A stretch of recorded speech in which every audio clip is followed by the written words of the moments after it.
Hello, ladies and gentlemen. I'm Krishna C. Nadella, and this is State of Mind. Today's topic is about mental wellness, anxiety, and depression.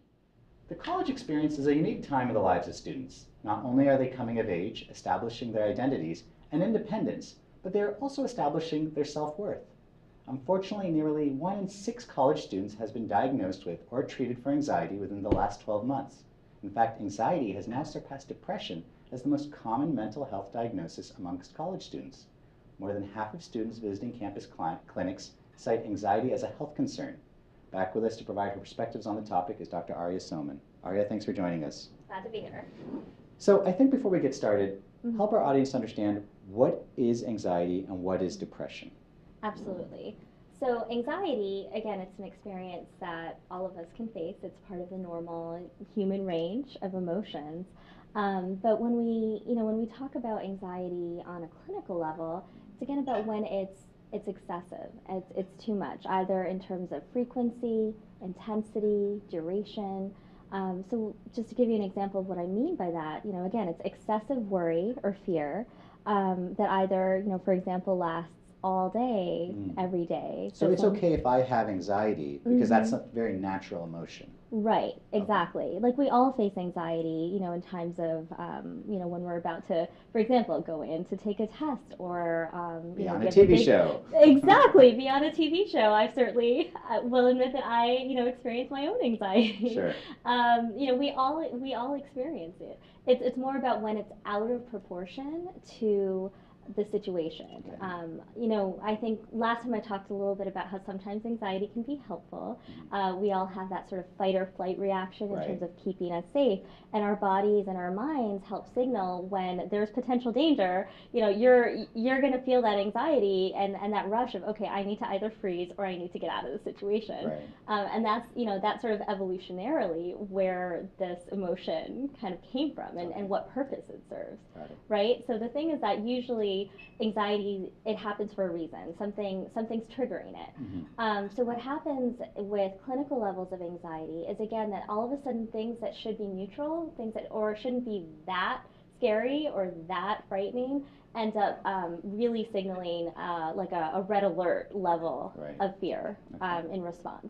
So people might have generalized anxiety because every possible situation they're in throughout the day makes them worry, and they start thinking about worst case scenarios, and that can really have an impact on being able to make decisions, being able to do new things because you're so scared about what might happen.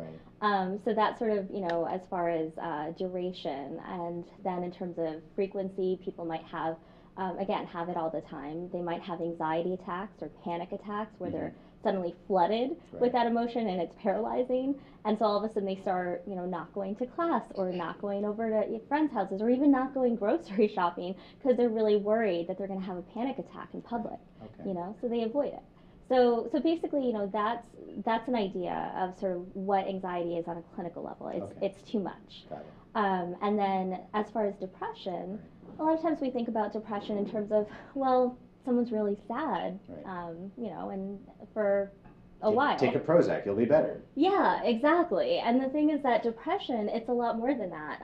It does involve, for many people, being really sad. For some people, the main emotion could actually be not necessarily feeling intensely sad, but instead nothing really makes them happy anymore. So it's the absence of happiness. Does a life event usually trigger that? It can, but not always. Sometimes things could potentially be going perfectly well, and there's no discernible trigger, but it can still happen. And so it can be, major sadness, lack of happiness, and sometimes just increased irritability. I see. And so it's this change in your mood, and it's persistent. It's all day, it's every day, it's more than at least 2 weeks. Really? Yeah, so it's not just, again, you had a rough day, Okay. and again, it's not just something really terrible happened and you were really sad about it. That's a normal reaction, but it persists. Got it. And then it affects more than just that general mood. All of a sudden, you're not as interested in doing things you normally like to do. You're not sleeping as well, or you're sleeping too much. Okay. Again, there's a change from the normal. And same thing with appetite. A lot of times you don't feel like eating anymore. all of a sudden your clothes are fitting more loosely, or it's the opposite. You just want to stay in bed and you just want to like stress eat all the time. So it's changes in appetite, it's changes in sleep, it's changes in concentration. All of a sudden you have to keep asking people to repeat what they said because you can't keep track. You know, you try to read something, but you have to read the same page again and again. So things like that. And then when it gets really severe, sometimes people start feeling so hopeless, or they feel so badly about themselves that sometimes they feel like, you know, maybe it's just better if I don't wake up again. You know, maybe it's better if I'm not alive. Really? So yeah, depression, you know, has a whole range of really big impacts on a person's ability to function. All right, so let's take a second to go back to anxiety then, because I want to at least start with something that we all experience. Why are we seeing more and more reported cases of it on college campuses today than we did in the past? It's a good question because, like you said earlier, it's now the sort of most common presenting complaint at, you know, health centers. So, I mean, it's a good question in terms of why is it that we're seeing more. I think that there are probably a couple different reasons.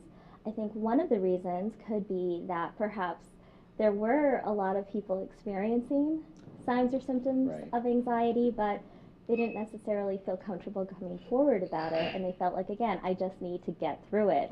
It's a sign of weakness. It's something I just need to deal with. Or they felt like they did need help, but they were scared to come forward because there was a lot of stigma. And so I think stigma definitely plays a role. I think we might be seeing more people also because while there is certainly still stigma around, it's a lot less than it used to be. And there's a lot more public awareness and education and perhaps access, you know, to getting help for it. So I think that's one factor. And then I think the other side of it is that the fact of the matter is, you know, people are under a lot more pressure.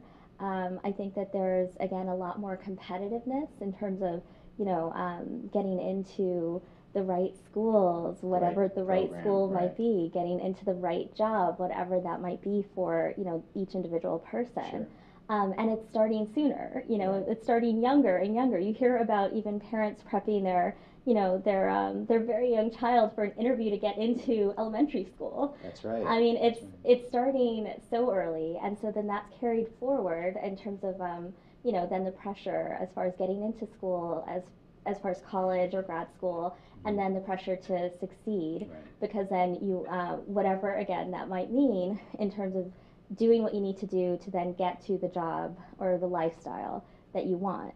And so I think that increased pressure in terms of academic success and the increased pressures because of, you know, financial concerns, financial strains, like there's just a lot of different factors that are playing on students' minds these days. I see. So you mentioned something that I really would like to elaborate on, the stigma of mental health. So getting away from depression, getting away from anxiety, but just mental health in general. Talk to me and take me through the history of mental health awareness in this country and just globally as well. Have we made strides, and if so, are we where we want to be? Absolutely. In terms of, you know, the history of stigma against mental health, I think that no one would disagree with the fact that there has historically always been a great amount of stigma and fear about mental illnesses, mental health problems, going back eons, like again, just through to the beginning of recorded history in mankind, right? You know, people who were experiencing mental health problems, especially those that were experiencing symptoms of psychosis, which is when it's hard for you to tell what's real. You might be seeing things or hearing things or have beliefs that, again, just are not in line with what everyone else accepts as reality. So when people were experiencing these things, again, mental health is, someone with a mental health problem is seen as someone other, someone different. And historically, whether it's mental health or other things, like, you know, we as a society, we as people, we tend to then fear the unknown. And so it led to fear, led to discrimination, led to isolation of people who had mental health problems. People would be often hidden away by their family members out of shame or fear that they would be persecuted. You know, back in the day, there were sort of the infamous asylums Right. where very inhumane treatment would happen. So again, people were treated differently, and they at times were very mistreated. And oftentimes, beliefs were that mental health was associated with even with possession. Right. And so again, that would give people reason to pause and to be scared. So historically, there's been a ton of stigma against mental health. In terms of, where we've come since those days, Sure. absolutely, I think we've really made a lot of strides in, in reducing stigma, in, again, more public awareness of the fact that mental health problems are, again, they're not something to be feared. It's not something that's indicative of, again, sort of things to be afraid of, or things that are, contagious, which is right. another fear people have. Yeah. And the fact of the matter is, it's something that's just as far as people experience other biological illnesses. Right. This is something that can be biological in nature, often is, Right. and it's something that can be treated, whether it's through therapy or whether it's through medications, or oftentimes through both. It's not what people feared it Right. is. Now, I have to imagine in the Western world we're probably a lot more progressive when it comes to mental health. But culturally, I have to imagine there's some parts of the world where it's still very much shrouded in mystery and, to your point, not talked about or openly discussed. Yes, I'm glad you mentioned that, because that is something that's still a major problem. Again, while I say we have come a long way, Right. We're certainly not where, ideally we should all be, sort of as a society and as a culture. And there are many different cultures that still have much more stigma associated with mental health, and it's a big process to try to work with and educate, right? People in cultures that are still quite afraid or don't understand, again, that mental health isn't something to be hidden away or Right. something to be ashamed of. Sure. So I apologize if my next question comes off as a little insensitive, and it's definitely not meant to, or simplistic even. But going back to the concept of anxiety, if it's something we all experience, so I myself feel it as well as the next person, the inability to cope with it, is that something that has a lot to do with someone's upbringing more so, or is it more innate in terms of their nature as a human being? So it's a tough question, and it's a good question, because it can be both, or it can be either, and it's more than a lot of times people think of it as, well, it's just suck it up. And, it's something that you're just having a hard time dealing with, something that most people can deal with. Yeah. So deal with it. But the fact of the matter is, there, in terms of the biology of it, again, anxiety can run in families. Like, again, it is something that can happen just biologically, even if you don't necessarily experience something that other people would feel is really frightening or really anxiety inducing. And then also it can be something that comes about through, basically drinking too much caffeine, smoking too many cigarettes, things like that. As far as the upbringing question, I had to go there. Fair enough. And the thing is, it would be remiss not to say that there are that there aren't any factors about one's upbringing that can contribute, because that wouldn't be true either. The fact of the matter is, we most of us are fortunate to grow up in a household with a parent or both parents, or a primary caregiver who we look up to, and we model our view of the world and our view of possibilities based on what they show us. And so the thing is that, for example, if your parents are really, really anxious, or they go through major hardship that when you're young, and it makes you view the world as a really big, scary place, could that contribute to anxiety? Certainly. And then, unfortunately, there are also the situations where parents, are not the primary supporter or the caregiver, and you don't really have someone like that. So again, you're sort of forging your way through a School world of hard knocks. Exactly. That's really scary. Or, sort of worst case scenarios, like you're not only just on your own, but you're actively mistreated or abused. So, going through those different kinds of experiences, whether it's, at home or again, depending on where you live, like if you've gone through experiences outside of the home that are really stressful, I mean, that can certainly contribute to how you relate to the world and again, experiencing or triggering anxiety. So one of the big things that's very prevalent on college campuses is social media.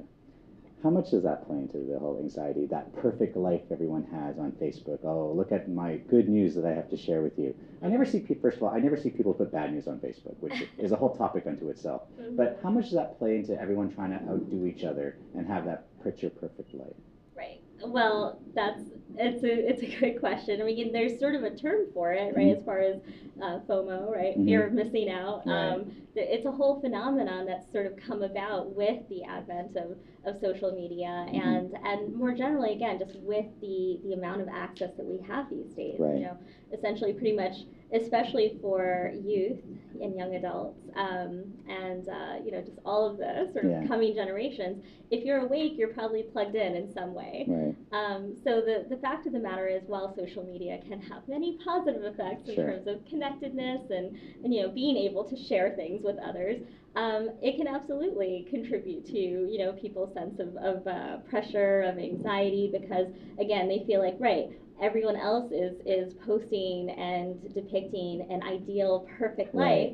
And so whatever your ideal is, odds are that someone somewhere has posted something that looks like it. Exactly. Right? So the fact of the matter is, it then makes the viewer think, why don't I have that yet? They've already achieved that and they're younger than me. Like, what does that say about me? Like, maybe I need to do more. Maybe I'm not going to get there. And it just leads to this whole chain reaction of thoughts and worries. Or it's like, someone posts a picture or posts a comment that's something similar to what you posted or you said, and all of a sudden you're thinking, why do they have so many more likes than I do? What is that about, you know? And so it can lead to, again, sort of anxiety from that direction. But then the flip side of it too is that unfortunately with the internet, and again, internet as a whole, social media, blogs, online sites, things like email even, there's also the issue of bullying and online harassment. Right? And the thing is that it's, when you get targeted online, that's something that's just, it's a horrifying experience for people. It's humiliating, it's embarrassing, it's hurtful. And while bullying and harassment have been around, again, as long as mankind has been around, the fact of the matter that it's now, it's out there for everyone to see. Once it's posted, odds are it's very hard to fully delete. That's true. And you can't just step away from the person. You can't just step away from the environment where it was happening. Like, if you log on, it's there waiting for you. That's true. So taking the conversation one step forward, we talked about burnout in our last episode on stress and burnout. But, and again, I'm not the doctor, you are. Depression is characterized, as you said, by disengagement, by feeling empty, devoid of motivation, and beyond caring, and not seeing any hope of positive change in one situation. If depression goes undiagnosed and untreated, what type of gateway does that open to more serious problems, not just in college, but in life? So depression, again, like I talked about, it can lead to this whole series of impacts, not only in the classroom. Again, we had said, it can start with drop in grades, missing classes, having to retake classes, things like that. But it's affecting you far beyond the classroom. It's affecting, your social life. It's affecting your entire emotional landscape. It's affecting your physical health. Depression can be associated with a lot of comorbid, physical health problems, diseases. And then, I had sort of started to talk about earlier how when it gets really severe and it's not treated, it can disturb your whole sense of reality. Right. Sometimes people might, again, have experiences of feeling like their mind's playing tricks on them, and they can't trust their senses even. Sure. And just, how much fear and uncertainty that can induce. I mean, again, one can only imagine. Right. And then, last but certainly not least, as I had said, when it gets severe enough, it can get to the point where people feel like there's no point going on, and either they just wish something would happen to them, or they actually think about or take it to the next step in terms of planning how to end their life. And so, it's not only something that goes beyond the classroom, but untreated and severe enough, it can be fatal. Right. So to the extent that colleges are starting to have more and more people take advantage of the services that are offered, are they fully equipped for the critical mass that may come if awareness continues to grow and people are able to self-diagnose if they're suffering from anxiety or extreme anxiety or depression? Are they capable of having the right resources and then the robustness of those resources to handle them going into the second half of this decade, if not further? Right.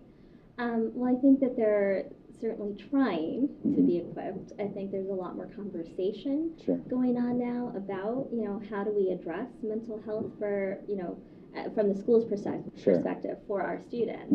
And on that front, there's again more conversation, more education about it. In terms of resources, it's very varied, basically, across the country, across campuses. And there's a funding issue too. Exactly, and that's exactly where I was going with that. It's a major funding issue, and because of the differences in resources that different schools have, some might be able to screen, and some might be able to then refer students to local, local treatment providers. Some might have, they might have their own counseling centers with psychiatrists, social workers, psychologists, and then some might also contract with, so they may treat students for mild mental health concerns, and then they will contract with local clinics or hospitals, like a lot of schools do with where I work, in terms of then contracting with that hospital to treat more pressing mental health concerns. So the other thing that schools are trying to do is also promote the idea, again, that it's mental health, it's mental wellness, right? It's something my colleagues and I often talk about, where we sort of reflect back on the fact that, again, we're in the mental health field, we're not in the mental illness field. So a big part of that is, when issues occur, yes, you treat them, but what are things you can do to promote wellness? Exactly. And so having a lot of health fairs, like mental wellness fairs, education about, what people can do in terms of relaxation, meditation, listening to music, doing your favorite hobby, all of that goes a long way too. So what type of advice, as a parting thought, would you give to students who are trying to get through college, but also more importantly, prepare for the real world? Right. So one thing I would say is that what's really important is focusing on what your goals are and what makes you content, because it's important to do what you love and also love what you do. And in order to do that, you need to be your best self. And so that means, again, taking care of your physical health, your emotional health, not being afraid to reach out. And that actually reminds me, there's one thing I really wanted to let people know, especially when it comes to things like anxiety, but even more so depression, is that oftentimes, students will first talk to their friends, right? Because that's their trusted circle. And so as a friend of someone who is experiencing depression, that can also lead to a lot of pressure about, I need to, I am responsible for keeping this person safe. And I just want to really encourage people, to let them know that it's, especially as an act of friendship, it is so important, and it's so helpful to your friend to encourage them to seek support. Again, whether it's academic, whether in cases of depression, whether it's emotional health, and if there's ever any safety concerns, like a lot of times people might feel like I can't tell someone because they're going to be mad at me that I didn't keep their confidence. But the fact of the matter is, when it comes to safety, that trumps everything. And it's better for your friend to be alive and mad at you and then work through that than for them to continue to feel worse, and for you to feel that pressure. Well, that's very sound advice, Arya. Thank you so much for providing the insights and educating us on anxiety and depression. No problem. On that note, that'll wrap up our show for today. If you like what you saw in today's episode, please like, comment, share, and subscribe on the following social media platforms at the bottom of your screen. Ladies and gentlemen, thank you so much for the time. And remember, every life is a book. Make yours a bestseller. Have a good night.